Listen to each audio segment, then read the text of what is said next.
तो स्वागत है आप सभी का आपके अपने परिवार टॉप तक पर। आ जाइए भाई, फटाफट से आ जाइए। स्टैटिक जीके की आपकी बेहतरीन क्लास यहाँ पर शुरू हो चुकी है, जल्दी से आइए।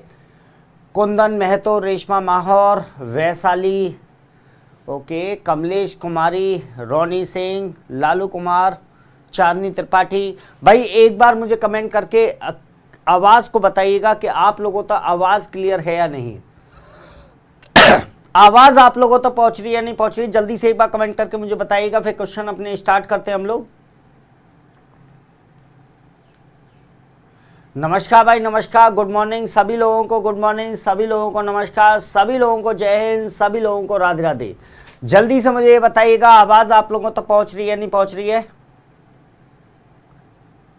चलिए, Subhash Kumar okay, Kapil Kumar good morning, good morning Kapil ji, Chandni Tripathi clear है सर। चलिए बहुत अच्छी बात है।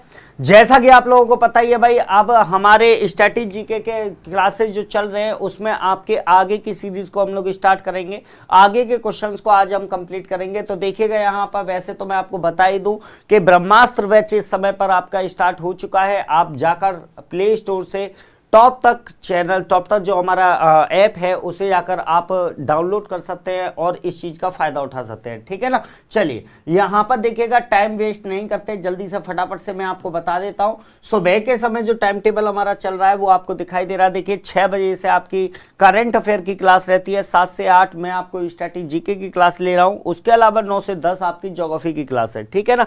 आगे की तरफ अगर हम चले तो देखिएगा शाम के समय 7 से 9 बजे तक आपके ललित सर की रीजनिंग की क्लास होती है। उसके बाद खुद राहुल देसवाल सर आपके लिए मैथमेटिक्स लेकर आते हैं और उसके बाद फिर आपकी साइंस की क्लास 10 बजे से होती है, ठीक है ना। यहां पर एक चीज देखिएगा, यहां पर देखिएगा आपके लिए अगर मैं क्वेश्चन लगाना चाहूं तो देखिएगा आगे का क्वेश्चन लगाते हैं। कल जहां तक हमने कंप्लीट किया था आज उससे आगे की तरफ चलने वाले हैं। तो आज का पहला क्वेश्चन आपके सामने लगा हुआ है, जल्दी से मुझे जवाब दीजिएगा क्या आंसर होने वाला है। जल्दी से मुझे आंसर दीजिएगा भाई, क्या आंसर होने वाला है इसका, ठीक है। क्या कह रहा है, भारतीय संविधान में न्यायिक पुनरावलोकन की शक्ति और न्यायपालिका की स्वतंत्रता का प्रावधान किस देश से लिया गया है।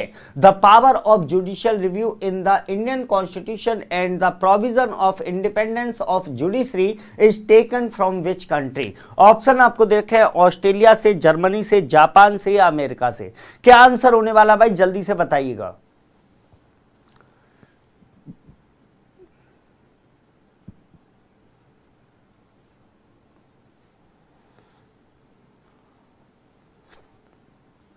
गोबड़ा जी देखिएगा, इस बारे में ग्रुप डी के बारे में कोई भी आपका अपडेट होगा वो आपको चैनल की तरफ से 100% पता चल जाएगा। आपको पता है राहुल देसवाल सर कोई भी अपडेट किसी भी एग्जाम को लेकर आता है तो सबसे पहले खबर आपके पास पहुंचती है। आप उसके लिए चैनल को सब्सक्राइब करके रखिए, टॉप तक चैनल को सब्सक्राइब करके रखिए। उसके अलावा बेल आइकन को दबा कर रखिए, जिससे कोई भी नोटिफिकेशन अगर आता है तो आपको पता लग पाए। चलिए काफी सारे आंसर मेरे पास यहाँ पर आ रहे हैं। गांधी जी बिहार वाले, अरे जी क्या बात कर रहे हैं, गांधी जी बिहार वाले ए आंसर दे रहे हैं, ठीक है। बाकी के लोगों को कोई आंसर हो तो बताइए भाई। हाँ जी देवेंद्र कुमार, पीडीएफ ऐप पर डाली जाती है, आप वहां से डाउनलोड कर सकते हैं। क्या कह रहा है आपसे, भारतीय संविधान में न्यायिक पुनरावलोकन की शक्ति और न्यायपालिका की स्वतंत्रता का प्रावधान किस देश से लिया गया है।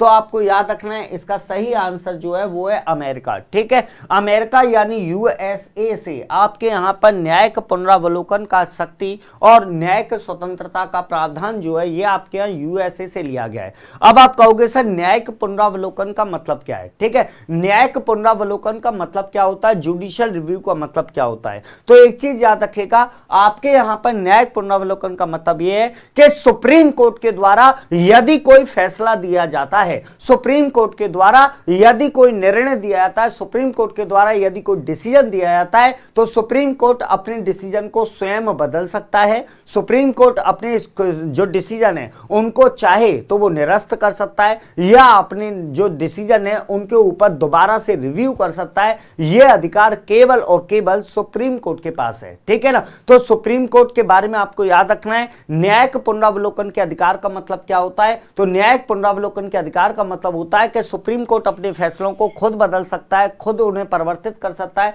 खुद उन्हें निरस्त कर सकता है या खुद उनका रिव्यू ले सकता है, किसी अन्य में यह शक्ति नहीं होगी। ठीक है, तो इसको क्या बोलते हैं, न्यायिक पुनरावलोकन की शक्ति बोलते हैं। और ये कहां से ली गई है, तो ये यूएसए या अमेरिका के संविधान से ली गई है। क्लियर है ना। चलिए अगला क्वेश्चन आपके लिए देखिएगा क्या होने वाला है। भारतीय संविधान का कौन सा अनुच्छेद विभिन्न आधारों पर किसी भी भारतीय नागरिक के साथ भेदभाव से संबंधित है। Which article of Indian constitution deals with discrimination against any Indian citizen on various ground. क्या आंसर होने वाला है भाई, 42 का आंसर दीजिए, 42वें क्वेश्चन का आंसर दीजिए, क्या होने वाला है, क्या आंसर होने वाला है, जल्दी से बताइएगा। यहां पर आपको एक चीज याद रखना है, सभिया इसका बढ़िया से पंचनामा कर लेते हैं। ठीक है, इसका बढ़िया से पंचनामा भर देते हैं और कुछ नहीं होने वाला है ना। चारों अनुच्छेद के बारे में हम लोग जान लेते हैं कि इनमें क्या है। तो आपको याद रखना है अनुच्छेद 11। ठीक है, अनुच्छेद 11 की अगर हम बात करें तो इसको आप कहां पर पढ़ते हैं, तो आप नागरिकता वाले टॉपिक में पढ़ते हैं, सिटीजनशिप वाले टॉपिक में पढ़ते हैं। और सिटीजनशिप जो है यह अनुच्छेद 5 से लेकर 11 तक है। और किस भाग में है, तो आपको याद रखना है ये भाग 2 में है ना। यहां पर आपको याद रखना है अनुच्छेद 11 आपसे क्या कहता है, अनुच्छेद 11 ये कहता है कि नागरिकता से संबंधित कोई भी विधि अगर बनाई जाएगी, नागरिकता से संबंधित यदि कोई लॉ बनाया जाएगा तो वह बनाने का अधिकार संसद के पास होगा, पार्लियामेंट के पास होगा। ये आपसे कहा गया है अनुच्छेद 11 में। ठीक है, इसके अलावा अनुच्छेद 19 की अगर हम बात करें तो अनुच्छेद 19 आपका मूल अधिकार है। और जिसमें आपको क्या कहा गया है, तो आपको कहा गया वाक एवं अभिव्यक्ति की स्वतंत्रता। क्या कहा गया है, वाक एवं अभिव्यक्ति की स्वतंत्रता, मतलब आप लोगों को बोलने का और अपनी बात सामने रखने का अधिकार जो प्रदान करता है वो आपको अनुच्छेद 19 प्रदान करता है। इसके अलावा आर्टिकल 13 की अगर हम बात करें तो अनुच्छेद 13 आपसे क्या कहता है, अनुच्छेद 13 आपसे कहता है कि मूल अधिकारों से संबंधित कोई भी विधि अगर बनाई जाएगी संसद के द्वारा, ठीक है, अगर मूल अधिकारों से संबंधित कोई भी विधि संसद के द्वारा बनाई जाएगी तो वो किन सिद्धांतों का पालन करेगी, किन चीजों का ध्यान रखेगी, यह आपसे अनुच्छेद 13 में कहा गया है। और अनुच्छेद 15 में क्या है, तो आपको याद रखना है इसके अंतर्गत कहा गया है कि धर्म, मूल वंश, इसके अलावा जाति, इसके अलावा लिंग और जन्म स्थान, ठीक है, के आधार पर विभेद का प्रतिषेध। ठीक है, आपको याद रखना है अनुच्छेद 15 जो है वो अनुच्छेद 15 आपको 5 आधारों पर किसी भी प्रकार के भेदभाव से बचाने का कार्य करता है। आपके साथ ना तो धर्म के नाम पर या मूल वंश के नाम पर, जाति के नाम पर, लिंग के आधार पर या जन्म स्थान के आधार पर किसी भी प्रकार का कोई भेदभाव नहीं किया जा सकता, यह आपसे कहता है अनुच्छेद 15। ठीक है, तो ये चारों अनुच्छेद के बारे में मैंने आपको बता दिया है। हमें यहां पर पूछा गया था कि विभिन्न आधारों पर किसी भी भारतीय नागरिक के साथ भेदभाव से संबंधित है, तो आपको याद रखना है इसका आंसर क्या लगने वाला है, इसका आंसर लगने वाला है आर्टिकल 15। ठीक है, बिल्कुल 100%। कुंदन में तो 11 आंसर नहीं लगेगा, आपको याद रखना है आंसर जो लगेगा वो क्या लगेगा, आपको याद रखना है अनुच्छेद 15 इसका सही आंसर है। चलिए अगला क्वेश्चन आपके सामने बताइए क्या होने वाला है, संपूर्ण पृथ्वी पर कब दिन और रात बराबर होते हैं। क्या आंसर होने वाला भाई बताइए, संपूर्ण पृथ्वी पर कब दिन और रात बराबर होते हैं। भाई ये भी पंचनामे वाला क्वेश्चन है, इसका पंचनामा करे बगैर मानेंगे नहीं। बाल की खाल और खाल की खाल, ठीक है, बाल की खाल आपके हाथ में जब तक ना आ जाए तब तक मजा नहीं आता। ठीक है, तो यहां पर इसका पंचनामा देख लेते हैं फटाफट से। यहां पर आपसे पूछा गया था कि संपूर्ण पृथ्वी पर दिन और रात कब बराबर होते हैं। मैं सारी चीजें आपको क्लियर कर रहा हूं। यहां पर एक चीज पर गौर करिएगा, आपको पता होगा कि अगर हम ग्लोब की बात करें तो ग्लोब पर आपके 3 रेखाएं खींची गई हैं। इन तीनों रेखाओं के बारे में आपको पता होगा। ठीक है, सबसे बीच में जो है ये है आपकी भूमध्य रेखा, जिसको आप इक्वेटर के नाम से जानते हैं, भूमध्य रेखा, इक्वेटर लाइन। ठीक है, ऊपर की तरफ 23.5 डिग्री, और ये है आपकी कर्क रेखा, कर्क रेखा जिसको आप ट्रॉपिक ऑफ कैंसर के नाम से जानते हैं। और नीचे की तरफ यानी दक्षिणी गोलार्ध में जो 23.5 डिग्री रेखा है इसको आप मकर रेखा के नाम से जानते हैं, या इसको ट्रॉपिक ऑफ कैप्रिकॉर्न के नाम से जाना जाता है। किस नाम से जानता है, ट्रॉपिक ऑफ कैप्रिकॉर्न के नाम से जाना जाता है। ठीक है, आपको यहां पर याद रखना है कि एक चीज आप लोगों ने पहले से पढ़ रखी होगी कि हमारे सूर्य का प्रकाश जो होता है, हमारी पृथ्वी जो है, हमारी पृथ्वी सूर्य की ओर पश्चिम से पूर्व की ओर, ठीक है, सूर्य सूर्य की तरफ पश्चिम से पूर्व की ओर झुकी हुई है। और कितना झुकी हुई है तो आपको पता है 23.5 डिग्री झुकी हुई है। तो सूर्य का प्रकाश जो हमारी पृथ्वी पर लंबवत होता है वो 23.5 डिग्री नॉर्थ से लेकर 23.5 डिग्री साउथ तक, यानी कि कर्क रेखा से मकर रेखा के बीच में वर्ष भर लंबवत रहता है। तो यहां पर कुछ डेट आपको याद रखनी है, कुछ तारीख यहां पर याद रखनी है जो आपसे एग्जाम में पूछी आती है। अगर आपसे पूछा जाए कि सूर्य का प्रकाश कर्क रेखा पर कब लंबवत होता है, ठीक है, तो आपको याद रखना है सूर्य का प्रकाश कर्क रेखा पर जो लंबवत होता है तो ये दिन होता है 21 जून का दिन। कौन सा दिन होता है? 21 जून का दिन होता है। अब आपको पता है सूर्य का प्रकाश कर्क रेखा से मकर रेखा के बीच में साल भर लंबवत रहने वाला है, तो इसके बाद सूर्य का प्रकाश जो होगा वो नीचे की तरफ लौटना शुरू करेगा। और जब ये नीचे की तरफ लौटता है तो फिर यहां पर बीच में आपके पड़ेगी भूमध्य रेखा, ठीक है। जब ये भूमध्य रेखा पर पहुंचता है तो यहां पर दिन जो होता है ये होता है 23 सितंबर का दिन। कौन सा होता है भाई? 23 सितंबर का दिन होता है, ठीक है। इसके बाद यहां से आपका प्रकाश जो है सूर्य का वो पहुंचता है मकर रेखा पर। जब मकर रेखा पर पहुंचता है तो दिन हो जाता है 22 दिसंबर। कौन सा हो जाता है? 22 दिसंबर का दिन, ठीक है। इसके बाद सूर्य का प्रकाश ऊपर की तरफ दोबारा लौटेगा, बीच में फिर से भूमध्य रेखा पड़ेगी और डेट हो जाएगी भैया 22 मार्च का दिन। कौन सा हो जाएगा? 22 मार्च का दिन। और फिर से यहां से सूर्य का प्रकाश गति करते हुए कहां पहुंचेगा? 21 जून पर पहुंचेगा। इसका मतलब क्या हुआ? अगर आपसे पूछा जाता है कि सूर्य का प्रकाश कर्क रेखा पर कब लंबवत होता है तो आपको बताना है कि 21 जून के दिन सूर्य का प्रकाश कर्क रेखा पर लंबवत होता है। 22 दिसंबर के दिन सूर्य का प्रकाश जो होता है वो मकर रेखा पर लंबवत होता है। और 21 यहां पर आपको दिखाई दे रहा है 21 मार्च, ये 22 मार्च नहीं है, 21 मार्च है, ठीक है। आपको याद रखना है 21 मार्च और आपका 23 सितंबर, 21 मार्च और 23 सितंबर के दिन हमारे सूर्य का प्रकाश जो होता है वो भूमध्य रेखा पर लंबवत होता है। अब इस पर कई प्रकार के क्वेश्चन बन सकते हैं, ठीक है। यहां पर देखिएगा 21 जून के दिन आपके सूर्य का प्रकाश कर्क रेखा पर लंबवत है, तो इस पर एक क्वेश्चन आपसे बन सकता है कि भैया कर्क रेखा पर अगर लंबवत होगा तो आपको पता है कि उत्तरी गोलार्ध, क्योंकि कर्क रेखा कहां पर है? उत्तरी गोलार्ध में, तो उत्तरी गोलार्ध को सबसे ज्यादा प्रकाश प्राप्त होगा, नहीं होगा? ठीक है, बिल्कुल होगा। तो याद रखेगा 21 जून के दिन उत्तरी गोलार्ध की क्या स्थिति होगी या दक्षिणी गोलार्ध की क्या स्थिति होगी? तो आपको याद रखना है कि उत्तरी गोलार्ध को 21 जून के दिन सर्वाधिक प्रकाश की प्राप्ति हो रही है, यानी यहां पर जो दिन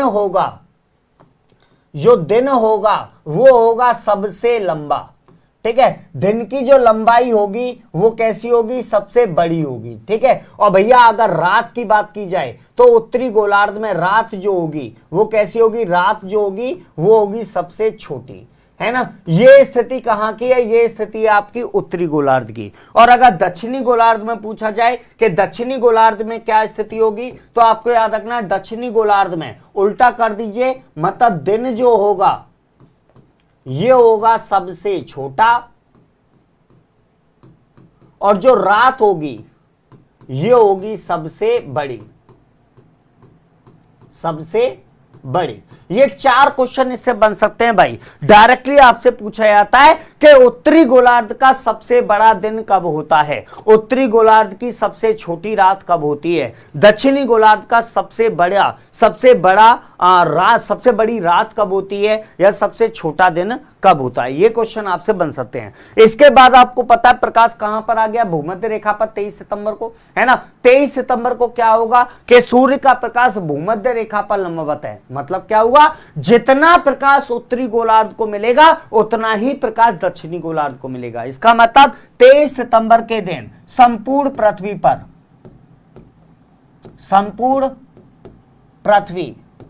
पर दिन और रात ये कैसे हो जाएंगे भाई? बराबर हो जाएंगे। कैसे हो जाएंगे? बराबर हो जाएंगे, ठीक है। इसके बाद प्रकाश कहां पर पहुंच रहा है? 22 दिसंबर पर। 22 दिसंबर को सूर्य का प्रकाश कहां पर लंबवत है? मकर रेखा पर। यहां पर स्थिति देखिएगा दक्षिणी गोलार्ध की और यहां पर स्थिति देखिएगा उत्तरी गोलार्ध की, ठीक है। अगर दक्षिणी गोलार्ध की स्थिति की बात की जाए तो आपको याद रखना है सूर्य का प्रकाश मकर रेखा पर लंबवत है, यानी दक्षिण गोलार्ध को सबसे ज्यादा प्रकाश मिल रहा है। इसका मतलब दक्षिणी गोलार्ध का यह होगा सबसे बड़ा दिन, सबसे लंबा दिन होगा, दिन की लंबाई सबसे ज्यादा होगी, और रात जो होगी वो कैसे होगी, सबसे छोटी रात। और इस दिन अगर उत्तरी गोलार्ध की स्थिति पूछी जाएगी तो आपको क्या बताना है कि सबसे छोटा दिन और सबसे लंबी रात, मतलब उल्टा हो जाएगा, अपोजिट हो जाएगा। ठीक है, अब इसके बाद आप देख रहे हैं कि प्रकाश 21 मार्च पर दोबारा से भूमध्य रेखा पर लंबवत हुआ। जब ये 21 मार्च को भूमध्य रेखा पर लंबवत होता है तो इस दिन भी आपको याद रखना है दिन और रात की लंबाई कैसी हो जाती है, बराबर हो जाती है। ठीक है, कैसी हो जाती है, बराबर हो जाती है। यहां पर आपको एक और चीज याद रखना है, इन दिनों को कुछ नाम भी दिया जाता है जो आपसे एग्जाम में कभी कभी पूछ लेता है ना। 21 जून के दिन सूर्य का प्रकाश कर्क रेखा पर लंबवत है, इस दिन को क्या कहा जाता है, तो आपको याद रखना है इस दिन को कहा जाता है कर्क संक्रांति। क्या कहते हैं इसको, इसको कहा जाता है कर्क संक्रांति। ठीक है, जिसे हम लोग कहते हैं समर सॉल्स्टिस। ठीक है भाई, इसके बाद देखिएगा 23 सितंबर के दिन जो आपका सूर्य का प्रकाश है वो कहां पर लंबवत है, भूमध्य रेखा पर। इस स्थिति को क्या कहते हैं, तो इसे कहा जाता है विषुव की स्थिति। क्या कहते हैं, विषुव की स्थिति। और कौन सा विषुव, तो आपको याद रखना है इसे कहते हैं शरद विषुव, इसे कहा जाता है शरद विषुव, या अंग्रेजी का वर्ड इसके लिए आएगा ऑटम इक्विनॉक्स। ठीक है भाई, 22 दिसंबर के दिन सूर्य का प्रकाश मकर रेखा पर लंबवत है, इस दिन को क्या नाम दोगे, इसे कहा जाता है भाई मकर संक्रांति। मकर संक्रांति। भाई इस मकर संक्रांति को अपने वाले मकर संक्रांति से मत जोड़ जाना। ठीक है, हम लोग जो मकर संक्रांति मनाते हैं वो बेसिकली एक त्योहार है, लेकिन अगर आप सूर्य की स्थिति के आधार पर बात करेंगे तो 22 दिसंबर का दिन जो है उसे क्या कहा जाता है, मकर संक्रांति कहा जाता है। 21 मार्च का जो दिन है इसे आप नाम दोगे, ये कहलाता बसंत विषुव। बसंत विषुव, जिसे हम कहते हैं स्प्रिंग इक्विनॉक्स। Spring equinox.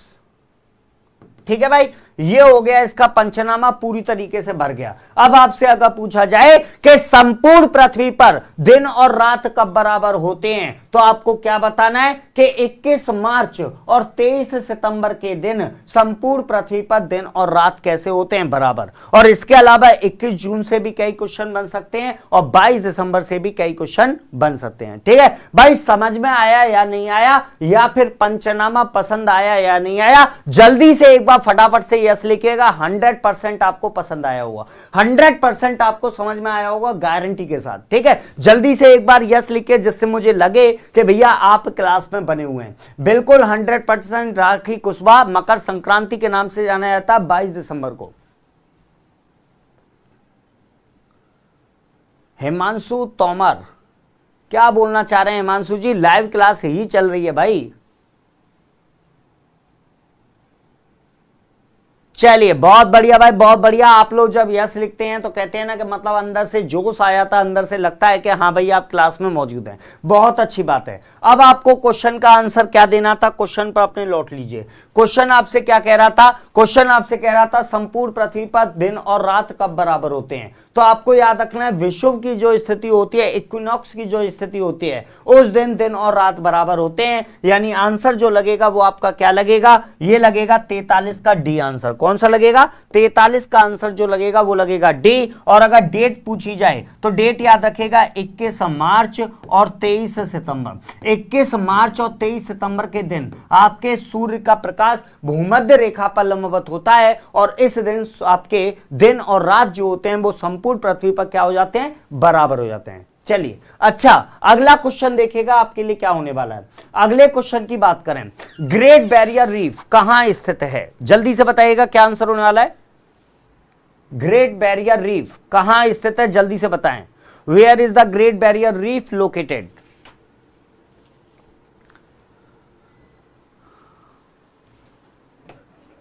बिल्कुल चांदनी त्रिपाठी, राखी कुशवाहा, कुंदन महतो, 100% जो है वो डी आंसर आपका हो चुका है। अब इसका आंसर बताइए, ग्रेट बैरियर रीफ कहां पर स्थित है।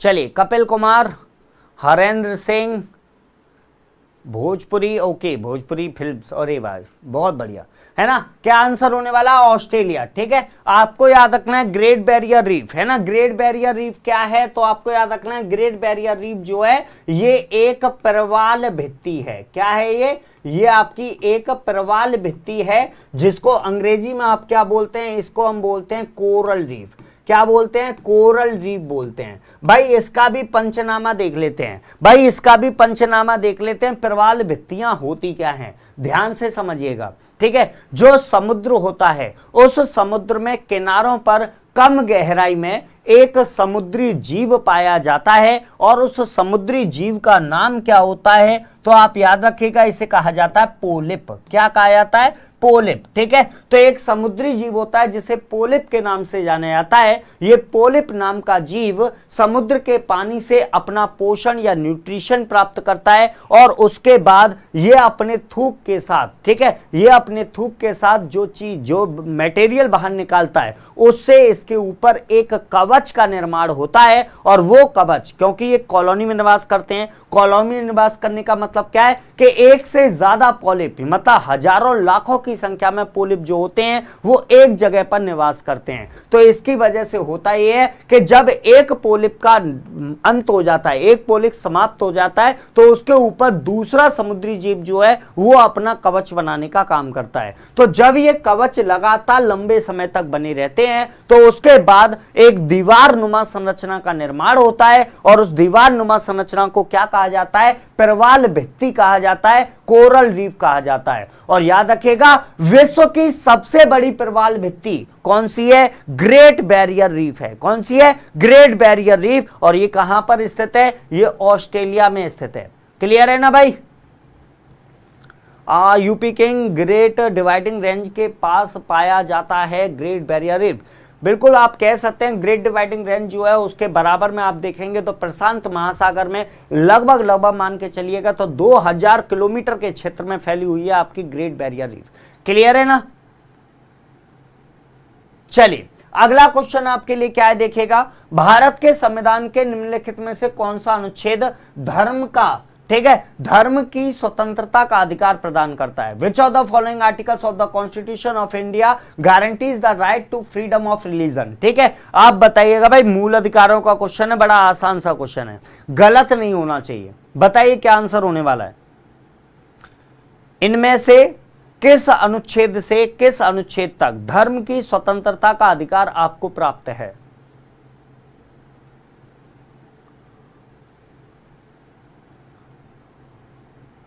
नमस्कार भाई, नमस्कार सभी लोगों को, गुड मॉर्निंग। अरे लेट कैसे आते हो क्लास में भाई? कभी कभार क्लास को लाइक वगैरह भी कर दिया करो। अरे इतना तो कर ही सकते हो भाई। चलिए बहुत सारे आंसर मेरे पास आ रहे हैं, बहुत बढ़िया, जबरदस्त, शानदार, बहुत बढ़िया, शाबाश। एक चीज यहां पर देखिएगा, मूल अधिकारों की अगर हम बात करें, ठीक है, तो अनुच्छेद 14 से लेकर 18 तक यहां पर कौन सा अधिकार प्राप्त है आपको? तो आपको याद रखना है, यह अधिकार है समता का अधिकार, जिसको हम बोलते हैं राइट टू इक्वालिटी। क्या कहते हैं इसको? इसको हम कहते हैं राइट टू इक्वालिटी। ठीक है, इसके बाद 19 से लेकर 22 तक, है ना, 19 से लेकर 22 तक यहां पर कौन सा अधिकार है? तो यह अधिकार है आपका स्वतंत्रता का अधिकार। कौन सा अधिकार है? स्वतंत्रता का अधिकार, जिसको हम राइट टू फ्रीडम के नाम से जानते हैं। किस नाम से जानते हैं? राइट टू फ्रीडम के नाम से जानते हैं। 23 और 24 की अगर हम बात करें तो 23 और 24 में क्या है? तो आपको याद रखना है, यह है शोषण के विरुद्ध, शोषण के विरुद्ध प्राप्त अधिकार। ठीक है, यानी कि राइट अगेंस्ट एक्सप्लॉइटेशन। ठीक है, राइट अगेंस्ट एक्सप्लॉइटेशन जो है ये आपके किसमें? अनुच्छेद 23 और 24 में। और 25 से 28 की बात करें तो इसके अंतर्गत आपको धर्म की स्वतंत्रता का अधिकार दिया गया है। धर्म की स्वतंत्रता का जो अधिकार है ना, धर्म की स्वतंत्रता का अधिकार आपको 25 से 28 तक दिया गया है। इसके बाद आपको याद रखना है कि मूल अधिकारों की कुल संख्या कितनी है? तो मूल अधिकारों की कुल संख्या 6 है, 4 तो यही हो गए। इसके बाद आपको याद रखना है शिक्षा और संस्कृति का अधिकार है, शिक्षा और संस्कृति संबंधी अधिकार, यह अनुच्छेद 29 और 30 में है। और उसके अलावा फिर अनुच्छेद 32 के अंतर्गत आपको संवैधानिक उपचारों का अधिकार प्राप्त है, राइट टू कॉन्स्टिट्यूशनल रेमेडीज प्राप्त है, जो आपके अनुच्छेद 32 में है। तो ये 6 मूल अधिकार हैं जो भाग 3 के अंतर्गत आपको प्राप्त किए हुए हैं। ठीक है भाई, बी आंसर नहीं होगा, बी कौन आंसर दे रहा है? यहां पर आपको याद रखना है क्या पूछा, धर्म की स्वतंत्रता का अधिकार। तो धर्म की स्वतंत्रता का अधिकार क्या आंसर होने वाला है? डी आंसर होने वाला है। ठीक है, 45 का जो आंसर लगेगा वो क्या लगेगा? डी आंसर लगेगा। सभी लोगों को कंफर्म होना चाहिए। क्लियर है ना? चलो अगले क्वेश्चन की तरफ चलते हैं। बताइए भाई, मूसी तथा भीमा नदी सहायक हैं किसकी? आपको बताना, महानदी की, कृष्णा की, कावेरी की या ब्रह्मपुत्र की। क्या आंसर होने वाला है? ललित सर का टमाटर, अरे वाह क्या नाम है, बहुत बढ़िया भाई। पत्नी को बोलने का अधिकार, पति के चुप रहने का अधिकार। अरे भाई आपने भैया इसमें ज्यादा, मुझे ऐसा लग रहा है आप डीपली चले गए हैं, है ना? इतना डीप जाने की जरूरत नहीं है भाई, इतना डीप मत जाइए, खो जाओगे, ऐसे कैसे काम चलेगा, है ना? मूसी तथा भीमा भाई फेमस आपकी सहायक नदियां हैं। किसकी सहायक नदियां हैं? बहुत सारे आंसर मेरे पास आ रहे हैं, बहुत बढ़िया। आपको याद रखना है, आपको याद रखना है ये दोनों नदियां जो हैं, ये सहायक नदियां किसकी हैं? कृष्णा नदी की हैं। किसकी हैं भाई? कृष्णा नदी की। इन चारों नदियों के बारे में थोड़ा थोड़ा जान लेते हैं। इन चारों नदियों के बारे में थोड़ा थोड़ा मैं आपको बता दे रहा हूं, जिससे आप लोगों को याद रहे, जिससे आप लोगों को क्वेश्चन बन जाए। ठीक है, महानदी जो है, ये महानदी कहां से निकलती है? तो आपको याद रखना है ये छत्तीसगढ़ में सिहावा श्रेणी से निकलती है। कहां से निकलती है? छत्तीसगढ़ में स्थित सिहावा श्रेणी से आपकी महानदी निकलती है। और गिरती कहां है? तो बंगाल की खाड़ी में गिरती है। इसके अलावा कृष्णा नदी की बात करें तो ये आपके महाबलेश्वर की पहाड़ियों से निकलती है और ये भी आपके बंगाल की खाड़ी में गिरती है। ठीक है, कावेरी नदी की बात करें तो ये आपके ब्रह्मगिरी पहाड़ी कर्नाटक से निकलती है। ठीक है, आपको याद रखना है ये आपकी ब्रह्मगिरी पहाड़ी कर्नाटक से निकलती है और गिरती कहां पर है? तो बंगाल की खाड़ी में गिरती है। और ब्रह्मपुत्र नदी, कल इसका पंचनामा हम लोगों ने भरा था, आपको याद होगा, ये आपकी चेमा युंगडुंग ग्लेशियर तिब्बत से निकलती है। कहां से निकलती है? चेमा युंगडुंग ग्लेशियर से निकलती है। और भैया गिरती कहां पर है? तो ये भी आपके बंगाल की खाड़ी में गिरती है। क्लियर है ना? अरे क्या बात है यूपी के, बहुत बढ़िया, अच्छी बात है। यहां पर भी थोड़ा लाभ उठाइए, यहां पर भी थोड़ा सा लाभ उठाइए, अच्छी बात है। ठीक है, ये क्वेश्चन सभी लोगों को कंफर्म होगा। 46वें क्वेश्चन का क्या आंसर होगा? कृष्णा नदी होगा। ठीक है, नेक्स्ट क्वेश्चन आपके लिए देखिए क्या होने वाला है। गरज के साथ बिजली चमकने की घटना के दौरान, during the occurrence of thunder and lighting, पहला ऑप्शन देखा, प्रकाश पहले दिखेगा, यह आवाज पहले सुनाई देगी, यह पृथ्वी के सामने बादलों के कोण एवं दूरी पर निर्भर करेगा। दूसरा ऑप्शन देखा है, गरज सुनाई देने के साथ ही प्रकाश भी दिखाई देगा। तीसरा ऑप्शन देखा है, गरज प्रकाश दिखाई देने से पहले सुनाई देता है। और चौथा ऑप्शन देखा है, प्रकाश गरज सुनाई देने से पहले दिखाई देता है। क्या आंसर होने वाला है? 47 का, 47 का आंसर दीजिएगा। वैसे भी भाई मैं आप लोगों से हमेशा एक चीज कहता हूं, जरूरी ये नहीं होता कि आप सोचते हैं, जरूरी ये नहीं होता कि आप सोचते हैं, जरूरी ये होता है कि आप दूसरों से पहले सोचते हैं। अगर आप पहले से रिवाइज किए हुए हैं, आपके आंसर अगर सही आ रहे हैं और आप अगर प्रैक्टिस लगातार बनाए हुए हैं, तो ये कहीं ना कहीं आपके माँ बाप के सपनों को पूरा करने का कार्य करेगा, आपके अपने सपनों को पूरा करने का कार्य करेगा, आपको उस लक्ष्य तक पहुंचाने का कार्य करेगा जिस लक्ष्य के लिए आप यहां पर बने हुए हैं। तो भैया बहुत अच्छी बात है, जब आप सही आंसर देते हैं मुझे बड़ा अच्छा लगता है। ठीक है, यहां पर देखिएगा भाई, बहुत बढ़िया, शाबाश, है ना? आपको एक चीज याद रखना है, आपको एक चीज यहां पर याद रखना है कि गरज के साथ बिजली चमकने की घटना के साथ, है ना, जब बिजली चमकती है तो आप लोगों को गौर किया होगा, आप लोगों ने देखा होगा कि पहले चमक दिखाई देती है और आवाज बाद में सुनाई देती है। कारण क्या है? कारण यह है कि प्रकाश के चलने की जो गति होती है वो ध्वनि के चलने की गति से अधिक होती है। इसी कारण से आपको याद रखना है, इस कंडीशन में क्या होगा, इस कंडीशन में आंसर क्या होगा? तो आपको याद रखना है कि प्रकाश गरज सुनाई देने से पहले दिखाई देता है। ठीक है भाई, किसी को कोई डाउट नहीं होना चाहिए, किसी को भी किसी प्रकार की आपत्ति विपत्ति नहीं होनी चाहिए। ठीक है, चलिए अगला क्वेश्चन आपके सामने है, बताइए निम्न में से कौन सी नदी समुद्र में नहीं जा मिलती? इनमें से ऐसी कौन सी नदी है भाई जो समुद्र में जाकर नहीं मिलती? ऑप्शन दे रखा है गोदावरी, एक ऑप्शन दे रखा है नर्मदा, एक ऑप्शन दे रखा है बनास और एक दे रखा है गंगा। क्या आंसर होने वाला बताइए जरा, क्या आंसर होने वाला है?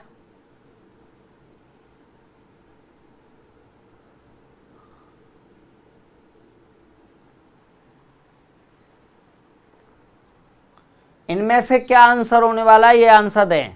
इनमें से ऐसी कौन सी नदी है भैया जो समुद्र से जाकर नहीं मिलती? सुभाष कुमार मुझे बी आंसर दे रहे हैं, नेहा मोहन मुझे सी आंसर दे रहे हैं, Pradeep Kumar C, okay, UP king D answer दे रहे हैं, राजेश कुमार। चलिए भैया देखिए यहां पर क्या होने वाला है, इनमें आपसे पूछा गया इनमें से कौन सी नदी समुद्र में जाकर नहीं मिलती। तो भैया गोदावरी नदी की अगर हम बात करें, है ना, गोदावरी नदी जो है आपको पता है कहां पर गिरती है? ये बंगाल की खाड़ी में गिरती है। कहां पर गिरती है? बंगाल की खाड़ी में गिरती है, ठीक है भाई। इसके अलावा अगर हम बात करें नर्मदा नदी की, तो नर्मदा नदी कहां जाकर गिरती है? तो ये अरब सागर में गिरती है, ठीक है। इसके अलावा गंगा नदी की बात करें तो गंगा नदी कहां पर गिरती है? बंगाल की खाड़ी में गिरती है, ठीक है। लेकिन आपको याद रखना है यहां पर एक नदी दी है बनास, ठीक है। बनास नदी जो है ये आपके अरावली पर्वत से निकलती है, ठीक है, अरावली पर्वत से निकलती है और भैया समुद्र तक नहीं पहुंचती, मतलब सागर से पहले ही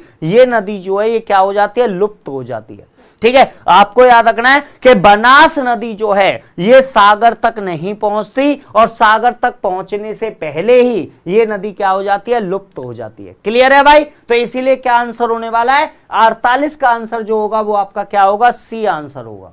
48 का आंसर क्या होगा भाई? सी आंसर होगा। क्लियर है सबको? चलिए बहुत अच्छी बात भाई, एक बार जल्दी से मुझे कमेंट करके बताइए चीजें समझ में आ रही हैं या नहीं आ रही। जल्दी से एक बार यस लिखिए, फटाफट से जल्दी से यस लिखो भाई, एक बार यस लिखिए जिससे मुझे पता रहे कि भाई क्लास में बने हुए हैं आप।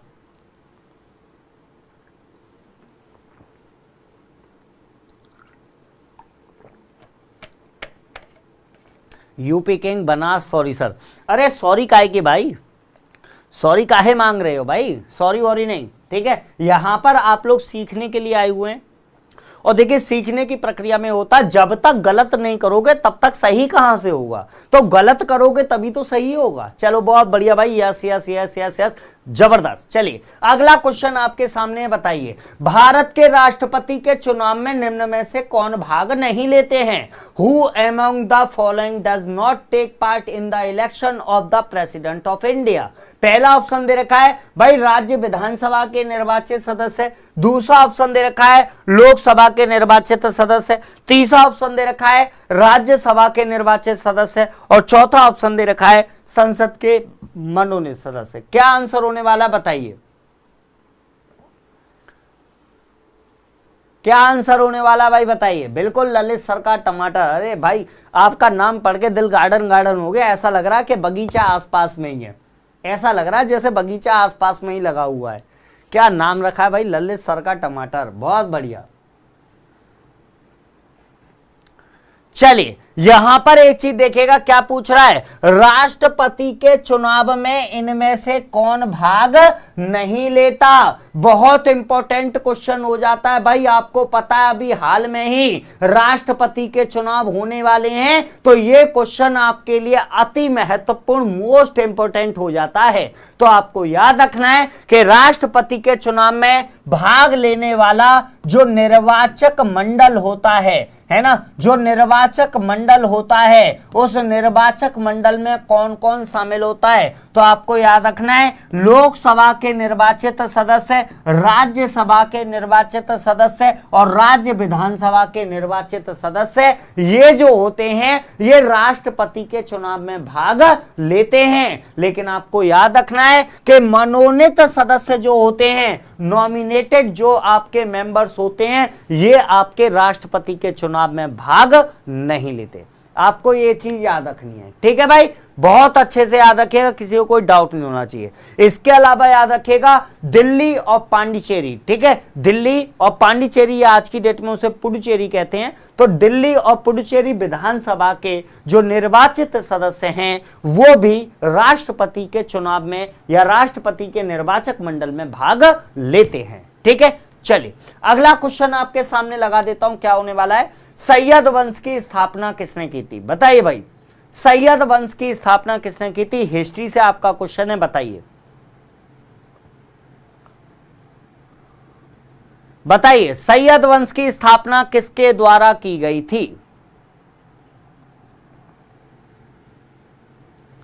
ललित सरकार टमाटर, वर्तमान राष्ट्रपति द्रौपदी मुर्मू, ये नहीं कह सकते ललित जी, वो ललित सर के टमाटर जी आपसे बोलता हूं मैं, अच्छी बात है भाई। द्रौपदी मुर्मू को आप वर्तमान राष्ट्रपति थोड़ी कहोगे, आप ये कहोगे राष्ट्रपति चुनाव के लिए अभी वो कैंडिडेट, या फिर आप कहिएगा कि उसके लिए लड़ने के लिए उन्हें अभी घोषित किया गया, उनका नाम घोषित किया गया है, ठीक है। लेकिन वो वर्तमान राष्ट्रपति नहीं कह सकते आप उन्हें, वर्तमान राष्ट्रपति तो अभी जो हैं वो सब बने हुए हैं।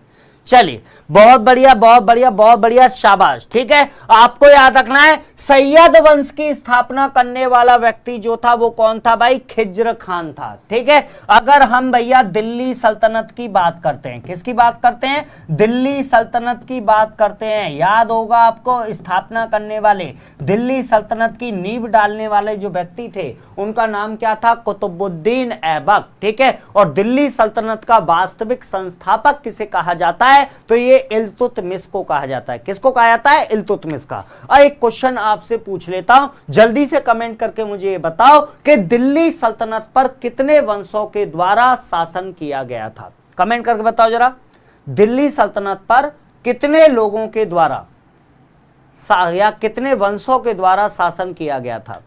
सुजीत कुमार प्रेसिडेंट कंफर्म हो गया है गुरुजी, हाँ बिल्कुल सुजीत कुमार, मैं मानता हूं, ठीक है। जो सत्ता पक्ष का कैंडिडेट होता है और सत्ता पक्ष यदि अगर पूर्ण बहुमत में है, ठीक है, सत्ता पक्ष यदि पूर्ण बहुमत में है तो 100% ये है कि राष्ट्रपति जो होगा वो उन्हीं का कैंडिडेट होगा, ये कंफर्म बात है, ठीक है। सैयद वंश में भैया दिल्ली सल्तनत की अगर हम बात कर रहे हैं तो दिल्ली सल्तनत पर कितने वंशों के द्वारा शासन किया गया, तो आपको याद रखना है सबसे पहला वंश जो है ये है आपका गुलाम, या इसी को आप किस नाम से जानते हैं, मामलूक वंश के नाम से जानते हैं। किस नाम से जानते हैं, मामलूक वंश के नाम से जानते हैं। और इसने शासन किया 1206 से लेकर 1290 तक, ठीक है। इसके बाद आपको दूसरा वंश याद रखना है, दूसरा वंश जो है ये आपका खिलजी वंश, और खिलजी वंश ने शासन किया है 1290 से लेकर 1320 तक, ठीक है। तीसरा वंश आपको याद रखना है, ये था आपका तुगलक वंश, कौन सा था, तुगलक वंश था, और तुगलक वंश ने शासन किया 1320 से लेकर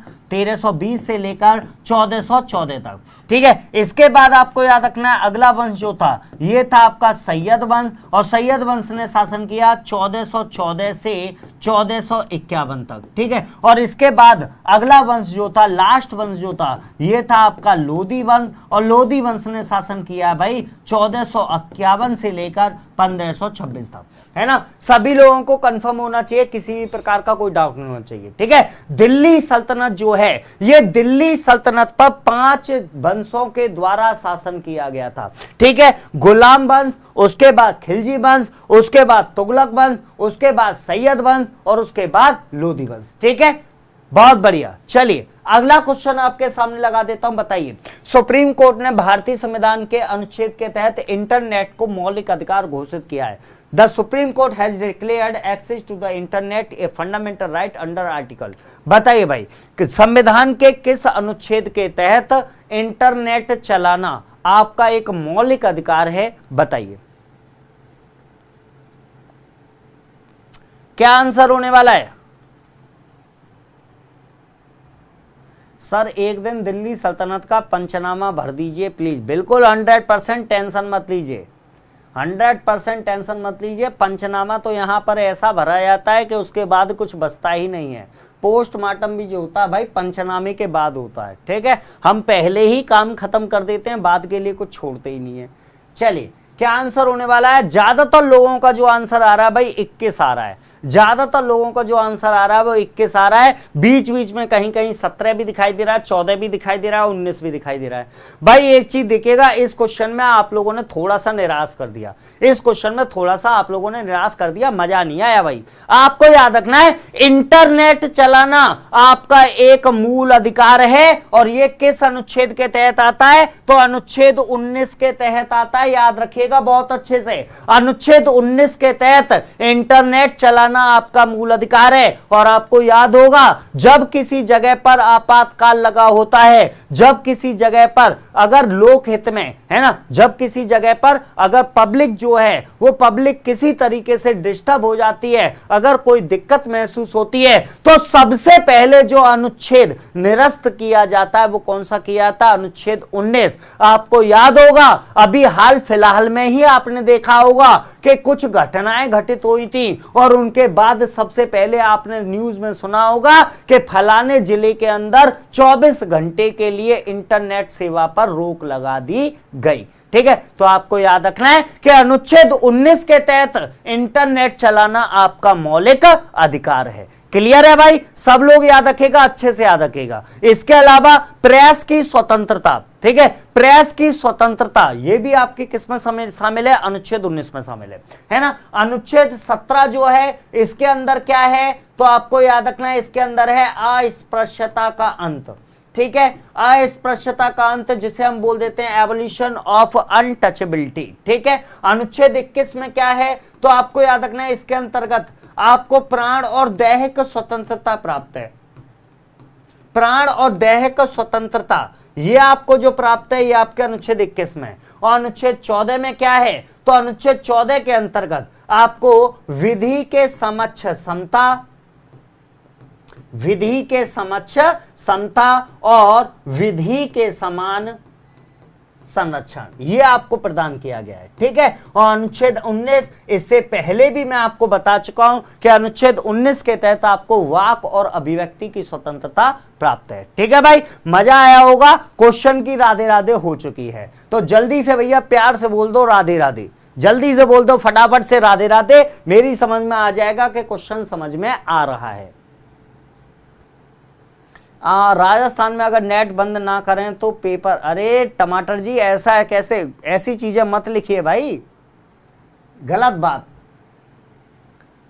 अनुच्छेद 21 में विदेश यात्रा, बिल्कुल यादव फैंस, बिल्कुल 100%। अनुच्छेद 21 के तहत आपको विदेश जाने का अधिकार या विदेश यात्रा का जो अधिकार है वो आपको अनुच्छेद 21 के तहत प्राप्त है। ठीक है, बिल्कुल 100% भाई, राधे राधे हो चुकी है।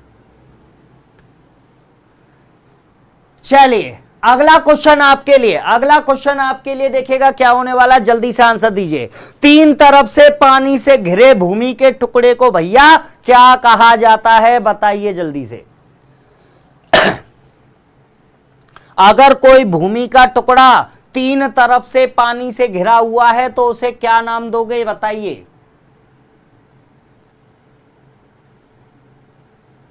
चलिए अच्छी बात है भाई, राधे राधे सभी लोगों को, राधे राधे। ठीक है, टेंशन मत लीजिए, बताइए। यहां पर एक चीज देखेगा, क्या क्या ऑप्शन दे रखा है भाई, स्ट्रेट दे रखा है, जल संधि दे रखा है, लेगून दे रखा है, प्रायद्वीप पेनिसुला दे रखा है, और खाड़ी दे रखा है भैया, बे दे रखा है। अब यहां पर समझ लो चारों का अर्थ, इन चारों का मतलब क्या होता है। जल संधि क्या होती है, जल संधि का मतलब होता है कि आपके पानी की या जल की ऐसी राशि जो दो सागरों को आपस में मिलाए और दो जमीन के टुकड़ों को अलग करे, उसे क्या कहते हैं, जल संधि कहते हैं।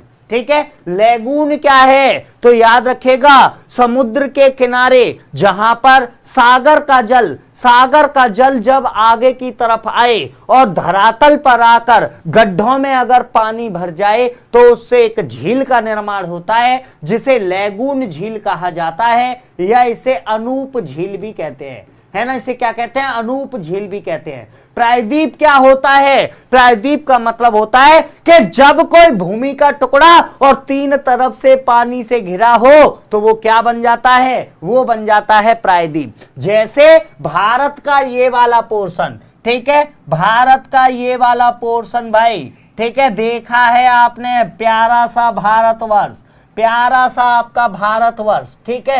ये जो भारत का पोर्शन है, इस भारत के पोर्शन में आपको पता है ये वाला जो सागर है, ये सागर है भाई अरब सागर। कौन सा है? अरब सागर। इधर की तरफ में आपका सागर है, इसका नाम है भाई बंगाल की खाड़ी। क्या? बंगाल की खाड़ी। और नीचे की तरफ यहां पर जो सागर है, इस सागर का क्या नाम है? तो इस सागर का नाम है मन्नार की खाड़ी, ठीक है। तो भारत का ये दक्षिणी भाग जो आपको दिखाई दे रहा है, भारत का ये जो दक्षिणी हिस्सा आपको दिखाई दे रहा है, इसको प्रायद्वीप के नाम से जाना जाता है, पेनिसुला के नाम से जाना जाता है। क्लियर है? इसके अलावा खाड़ी किसे कहते हैं? तो ये वाला पोर्शन देखिएगा, यहां पर बंगाल की खाड़ी, यहां पर कच्छ की खाड़ी, ठीक है। तो बंगाल की खाड़ी, कच्छ की खाड़ी, खाड़ी किसे कहते हैं? तो एक चीज समझिएगा, जब सागर का जल धरातल में अंदर की तरफ जाए और धरातल में अगर वो एक तीन तरफ से घिरी और एक तरफ से खुली संरचना का निर्माण करे तो उसे खाड़ी कहा जाता है। जैसा यहां पर दिखाई दे रहा है ना, जैसा आपको यहां पर दिखाई दे रहा है, ये वाला पोर्शन तीन तरफ से घिरा है और एक तरफ से खुला है, तो इस वाले पोर्शन को क्या कहा जाता है? खाड़ी कहा जाता है। क्लियर है भाई? सब लोगों को क्लियर होना चाहिए, किसी भी तरीके की दिक्कत, आपत्ति, विपत्ति नहीं चाहिए। अगला क्वेश्चन आपके सामने लगा देता हूं, है ना। A century is not enough किसकी आत्मकथा है? भाई इसका आंसर जबरदस्त आना चाहिए, इसका आंसर सभी लोगों का सही आना चाहिए। बहुत बहुत फेमस क्वेश्चन है, बहुत फेमस पुस्तक है और आपके काफी ज्यादा चर्चाओं में रही थी। बताइए क्या आंसर होने वाला है? सुधीर मंडल, दिल्ली पुलिस की वैकेंसी कब तक आएगा? मंडल जी, सुधीर जी, मैं आपको एक चीज बताना चाहूंगा, अभी तक ऐसी कोई इंफॉर्मेशन नहीं है, लेकिन जब भी इंफॉर्मेशन आएगी तो आपको सबसे पहले टॉप तक चैनल पर ही प्राप्त होगी, ठीक है। आप टॉप तक जीएस जैसे ही डालेंगे तो आपको जीएस से संबंधित जो भी क्लासेस हमारे यहां पर चल रही हैं वो आपको प्राप्त हो जाएंगी। उसके अलावा टॉप तक आप मैथमेटिक्स डालकर देखिए, टॉप तक रीजनिंग डालकर देखिए, टॉप तक साइंस डालकर देखिए, टॉप तक ज्योग्राफी डालकर देखिए, टॉप तक करंट अफेयर डालिए, कोई भी सब्जेक्ट आप डालेंगे तो आपको यहां पर सारी चीजें प्रोवाइड है ना। वैसे भी भैया राहुल सर हमेशा बोलते हैं, आप लोगों ने सुना भी मिलेगा कि विकल्प बहुत मिलेंगे रास्ता भटकाने के लिए, विकल्प बहुत मिलेंगे रास्ता भटकाने के लिए, लेकिन अकेला टॉप तक, लेकिन अकेले राहुल देशवाल सर काफी हैं आपको आपकी मंजिल तक पहुंचाने के लिए। तो भरोसा बनाए रखिए, भरोसा बनाए रखिए, जो भी मिलेगा बढ़िया मिलेगा, ठीक है। क्या आंसर होने वाला भाई? आ सेंचुरी इज नॉट इनफ, ये किसकी आत्मकथा है? याद रखिएगा भैया, इस पुस्तक को आपको याद रखना है, ये किसकी बायोग्राफी, ऑटोबायोग्राफी? तो आपको याद रखना है सौरभ गांगुली। कौन? सौरभ गांगुली। जो लोग सचिन तेंदुलकर आंसर दे रहे हैं भाई सावधान हो जाइए, सावधान हो जाइए, सतर्क हो जाइए, ऐसा आंसर मत दीजिए, ठीक है। क्या याद रखना है? A century is not enough, ये किसकी आत्मकथा है भाई? सौरभ गांगुली की। दिमाग में सेट कर लेना, बढ़िया तरीके से चिपका लेना। क्लियर है? चलिए अगला क्वेश्चन आपके लिए, पिनघाटी राष्ट्रीय उद्यान कहां पर है ना, आया हुआ क्वेश्चन है, बहुत जगह पर पूछा भाई, जल्दी से आंसर दीजिए। पिनघाटी राष्ट्रीय उद्यान कहां पर है? विनय पटेल, बारिश बहुत हो रही है गुरु। अरे विनय जी, आपके यहाँ पर भयंकर ऐसी बातें कर रहे हैं, मतलब हो रही होगी बारिश, यहां पर तो सूखा पड़ा हुआ है भाई, यहां पर तो सूखा पड़ा हुआ, बारिश की एक बूंद नहीं दिखाई दे रही यहां पर। बताइए जल्दी से आंसर दीजिए, पिनघाटी राष्ट्रीय उद्यान कहां पर है? सी को लॉक कर दें गुरुजी। बहुत बढ़िया सत्यजीत, बहुत बढ़िया, बहुत बढ़िया। आपको याद रखना है पिनघाटी राष्ट्रीय उद्यान कहां पर स्थित है? हिमाचल प्रदेश में स्थित है। वन लाइनर फैक्ट है, याद कर लीजिएगा, दिमाग में चिपका लीजिएगा, ठीक है। चलिए अगला क्वेश्चन आपके लिए क्या है? अगला क्वेश्चन यहां पर देखिएगा, क्वेश्चन क्या है? किश्तवाड़ राष्ट्रीय उद्यान कहां पर है? जल्दी से बताइए, किश्तवाड़ राष्ट्रीय उद्यान कहां पर है भाई? किश्तवाड़ के बारे में बताओ अब, किश्तवाड़ राष्ट्रीय उद्यान कहां पर है?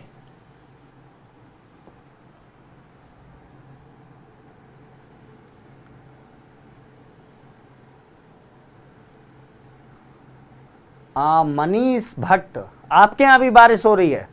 अरे क्या बात कर रहे हो भाई। भाई एक काम करो, बारिश को यहां भी भेज दो, बारिश को हमारे यहां भी भेज दो भाई, यहां बड़े परेशान हैं।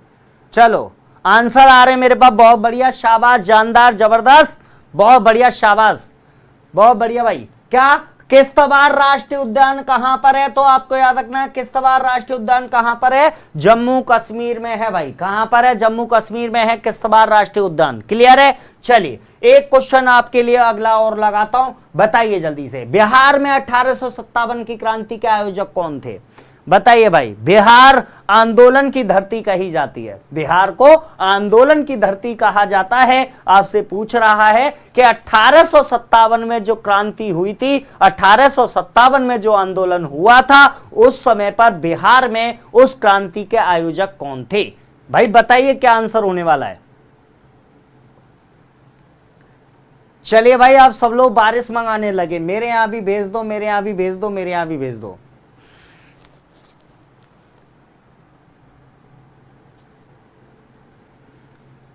अब भैया ऐसा तो है नहीं, वो गाने वाली बात तो होगी नहीं कि मेरा यार हंस रहा है बारिश की जाए, है? अब यार बार उन्हें कहिए कि वो हंसें, है ना, जल्दी है। अगर हंसेंगे तभी आप भी हंसिए, दूसरों को भी हंसाइए, तो उसे हो सकता है बारिश वारिश हो जाए। चलो क्या होने वाला है? बिहार में 1857 की क्रांति के आयोजक आपसे पूछे गए हैं, आपको याद रखना है कुंवर सिंह। ठीक है, कुंवर सिंह जो थे, इन्होंने बिहार के जगदीशपुर से, कौन सी जगह थी? बिहार में जगदीशपुर जगह है, इस जगह से बिहार में 1857 की क्रांति जो थी उसकी शुरुआत की थी। उसको आपके आयोजक रहे थे, उसके करता धरता रहे थे। ठीक है, तो नाम याद रखिएगा, कुंवर सिंह इसका आंसर है। नेक्स्ट क्वेश्चन आपके लिए जल्दी से बताइए, 1919 में इनमें से कौन सी घटना नहीं घटी? पहला जलियांवाला बाग त्रासदी वाली जगह, दूसरा मॉन्टेस्क्यू चेम्सफोर्ड सुधार की घोषणा, तीसरा बंगाल का विभाजन और चौथा रॉलेट एक्ट। बताइए। यादव फ्रेंड्स टफ क्वेश्चन कराइए। यादव जी याद रखिएगा टफ क्या होता है ना, कठिन क्या होता है। जो आप जानते हैं वो आपके लिए सरल है और जो आप नहीं जानते वो आपके लिए टफ है।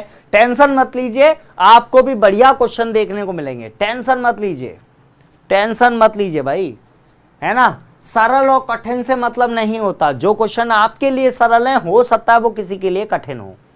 ठीक है, क्या आंसर होने वाला है? इनमें से आपसे पूछा कौन सी घटना भैया 1919 में नहीं घटी, तो आपको पता है जलियांवाला बाग, मॉन्टेस्क्यू चेम्सफोर्ड और रॉलेट एक्ट, ये तीनों के तीनों 1919 से संबंधित है। लेकिन बंगाल का विभाजन, ठीक है, बंगाल विभाजन आपको पता है कब संबंधित है? तो बंगाल का विभाजन कब हुआ था? तो 1905। ठीक है, 1905 में आपके बंगाल विभाजन है। ठीक है, तो 57 का आंसर जो लगेगा वो क्या लग जाएगा? सी आंसर लग जाएगा। क्लियर है भाई?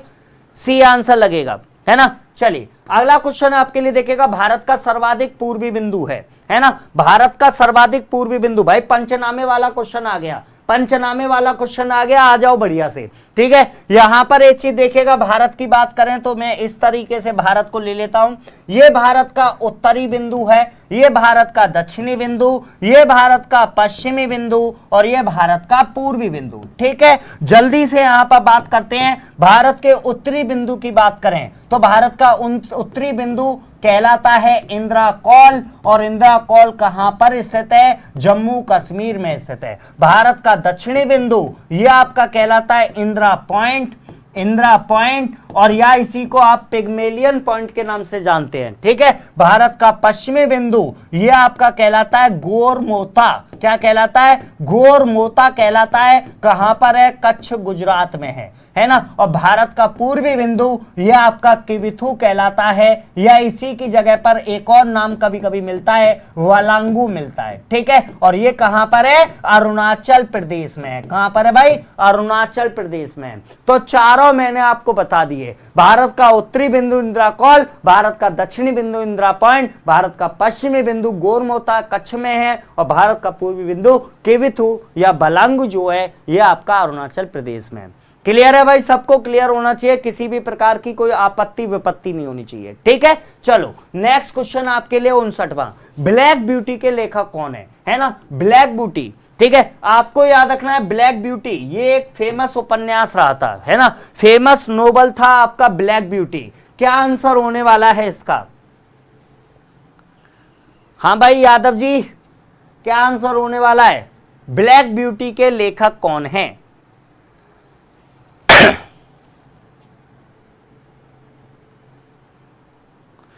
अरे भैया यहां पर याद रखिएगा, ब्लैक ब्यूटी ये एक उपन्यास था, ये एक नॉवल था। नरेंद्र पाल सर फिजिक्स की क्लास भी करवाओ। बिल्कुल नरेंद्र जी, 100% मैं आपकी बात जो है वो मैनेजमेंट तक जरूर पहुंचाऊंगा। आप जिस चीज की क्लास चाहते हैं, हाँ आप ऐसे बता सकते हैं, आप कमेंट कर सकते हैं, क्लास के बाद भी आप क्लास के बाद भी जाकर कमेंट कर सकते हैं। यदि आपको किसी चीज की डिमांड है, यदि आप कुछ चाहते हैं तो आप कमेंट करके बता सकते हैं, टॉप तक टीम आपके लिए काम करेगी। ठीक है, ब्लैक ब्यूटी के लेखक कौन है भाई? ज्यादातर लोगों का ए। अरे ऐसे तुक्का मारे आ रहे हो, ऐसे ही तुक्का मारे आ रहे हो, कम से कम ये तो देखो। नहीं पता है तो काहे आंसर दे रहे हो भाई, काहे आंसर दे रहे हो? नहीं पता तो छोड़ो, मैं बता रहा हूं, यहां पर नोट कर लेना। ब्लैक ब्यूटी उपन्यास जो है ये किसके द्वारा लिखा गया है? तो एन्ना सेवल। ठीक है, एन्ना सेवल जो है, एन्ना सेवल के द्वारा ब्लैक ब्यूटी उपन्यास को लिखा गया था। ठीक है, चलिए अगला क्वेश्चन देख लीजिए। यहां पर 60 क्वेश्चन को कंप्लीट कर देते हैं। पुस्तक the free voice on democracy culture and nation, है ना, ये पुस्तक किसके द्वारा लिखी गई है? तो आपको याद रखना है, ये वरिष्ठ पत्रकार रवीश कुमार। ठीक है, पत्रकार हैं आपके रवीश कुमार। रवीश कुमार की पुस्तक का नाम है the free voice on democracy culture and the nation. ठीक है भाई, यहां पर एक चीज देखेगा, 60 क्वेश्चन आज हम लोगों ने कंप्लीट कर लिए हैं। अगले क्लास में हम लोग भैया इसके आगे की चीजों को कंप्लीट करेंगे। जाने से पहले मैं आप लोगों को बता देना चाहता हूं कि आपके लिए भैया बहुत बढ़िया इस समय पर बैचेस चल रहे हैं, आप लोग जाकर ले सकते हैं, है ना। राहुल सर ने स्पेशली उन लोगों के लिए बैच निकाला है जो लोग मैथ की एबीसीडी नहीं जानते। तो भैया मैथ को ए से लेकर जेड तक सीखने के लिए आपके लिए स्पेशल बैच निकला हुआ, नाम भी रखा गया भैया मैथ्स का बाप, है ना। इसका नाम भी इसी तरीके से रखा गया है, तो आप जाकर ले सकते हैं। इसके अलावा आप भैया टॉप तक जो आपका एप्लीकेशन है उसको जाकर आप प्ले स्टोर से डाउनलोड कर सकते हैं। वीडियो अगर अच्छा लगा हो तो भैया एक बार लाइक और शेयर जरूर कर दीजिएगा, और टॉप तक चैनल को सब्सक्राइब कर लीजिएगा, बेल आइकन को प्रेस कर लीजिएगा। अगले क्लास में आपसे दोबारा मुलाकात होगी, तब तक